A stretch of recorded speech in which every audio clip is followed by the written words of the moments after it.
അടിമാലിയിൽ വ്യത്യസ്ത വാഹനാപകടങ്ങളിൽ ഒരാൾക്ക് പരിക്കേറ്റു. അടിമാലി തലമാലിയിൽ ഓട്ടോറിക്ഷ മറിഞ്ഞ് ഒരാൾക്ക് കാലിന് ഗുരുതരമായി പരിക്കേറ്റു.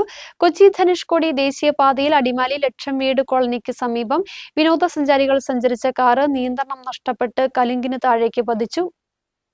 അടിമാലിയിൽ വ്യത്യസ്ത വാഹനാപകടത്തിൽ ഒരാൾക്ക് പരിക്കേറ്റു. അടിമാലി തലമാലയ്ക്ക് സമീപം കുത്തിറക്കത്തിൽ ഓട്ടോറിക്ഷ റോഡരികിലെ വീട്ടുമുറ്റത്തേക്ക് പതിച്ചാണ് ഇന്ന് രാവിലെയോടെ അപകടമുണ്ടായത്. ഒരാൾക്ക് കാലിന് ഗുരുതര പരിക്കേറ്റു. അടിമാലി താലൂക്ക് ആശുപത്രിയിൽ പ്രാഥമിക ചികിത്സ നൽകിയ ശേഷം എറണാകുളത്തെ ആശുപത്രിയിൽ പ്രവേശിപ്പിച്ചു. 3 പേരായിരുന്നു ഓട്ടോറിക്ഷയിൽ സഞ്ചരിച്ചിരുന്നത്. ഇവർ ചെറിയ പരിക്കുകളോടെ രക്ഷപ്പെട്ടു. തലമാലി നിവാസികൾ സഞ്ചരിച്ച വാഹനമാണ് അപകടത്തിൽപ്പെട്ടത്.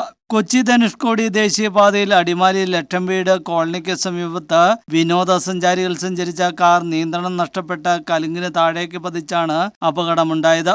മൂന്നാറിലേക്ക് പോകും വഴിയാണ് കർണാടക സ്വദേശികൾ സഞ്ചരിച്ച കാർ അപകടത്തിൽപ്പെട്ടത്. കലുങ്കിലിടിച്ച് താഴേക്ക് മറിയുകയായിരുന്നു. അടിമാലി അഗ്നിരക്ഷാസേന എത്തി കാർ പുറത്തെടുക്കുകയായിരുന്നു. ഇന്ന് ഉച്ചകഴിഞ്ഞ് 3 മണിയോടെയായിരുന്നു അപകടം നടന്നത്. കാലവർഷം ആരംഭിച്ചതോടെ ഇടുക്കി ജില്ലയിലെ വിവിധ ഭാഗങ്ങളിൽ അപകടങ്ങൾ വർദ്ധിക്കുകയാണ്.